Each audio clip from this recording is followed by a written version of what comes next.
And so we're going to look at how it gets done in the fair value system. Now, the first stage is exactly the same.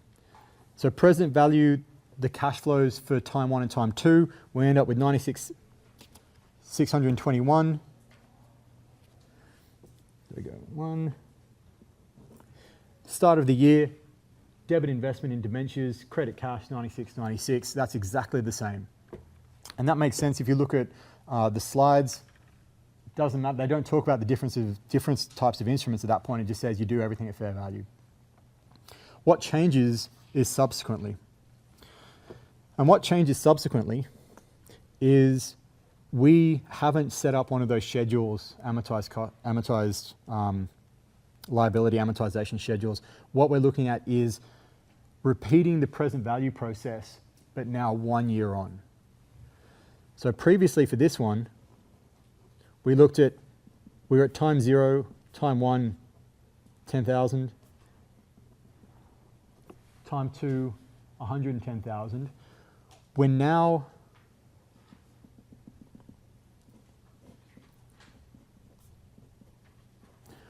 we are now 1 year forward. So if you imagine kind of we stepped forward a year, I'm El Scoff, I've actually collected $10,000 and my future cash flows are a cash flow of $10,000 in 1 year, sorry, 10,000 coupon plus $100,000 face. So in 1 year, 1 year's time, I'm going to collect $110,000. So that's my future cash flow. So the cash flows have stayed the same, except we've just collected one of them. But what changes is the discount rate. We're now discounting that over 11% because for whatever reason, the market interest rate has changed. And all that you do then is just a normal present value calculation of $110,000 in 1 year at 11%. And when we do that, we end up with $99,099. So same process as at the start of the debenture, just the cash flows and market rate have changed. We have this number. We come to the entries, debit cash. We know that that's going to happen regardless.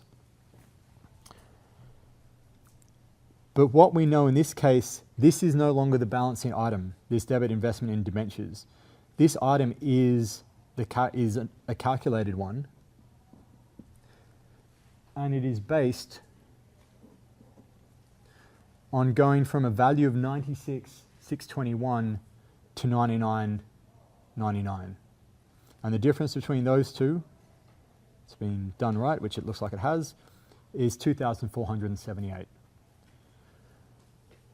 Which means this,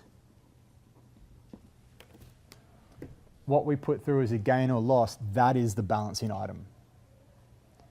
Because we know the debit cash, we know the debit investment, we then have to have a fair value gain or loss. In this case, it's a 12,478 gain.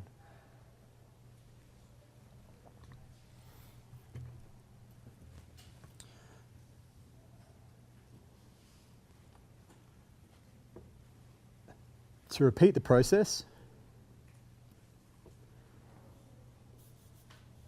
if you think about the present value at time 2, which we didn't have drawn up there, it's imagine this after the coupon but before you pay the final amount. It actually doesn't matter what we put in. So I've kept the market interest rate at 11%, but this is happening right now. We're at that point in time. There's no, like we're taking it to the power of 0, which will be nothing. There is no discounting. So it'll just be $100,000. So the present value at that point in time is $100,000. The difference from $99,000 to $100,000 is $901. We know that that's the payment. We know that that's just calculated from what we did just here. And we have the balancing item. And then that's just a repayment.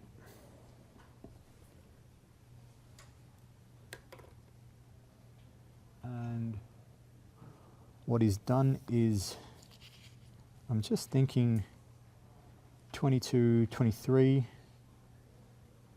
I'm pretty sure, you'd have to just correct me if I'm wrong, I'm pretty sure if you took, and do this in your own time, if you took that number and you took that number and you compared them to those two numbers combined, they should be the same.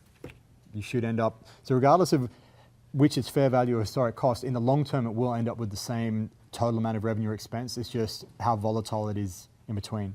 But that is accounting for a bond using fair value, using a fair value approach. On that note, we'll take a quick break. So if anyone's got any questions on this or on anything else in particular, a couple of minutes, just stretch your legs. And then what we're going to get into is hedging.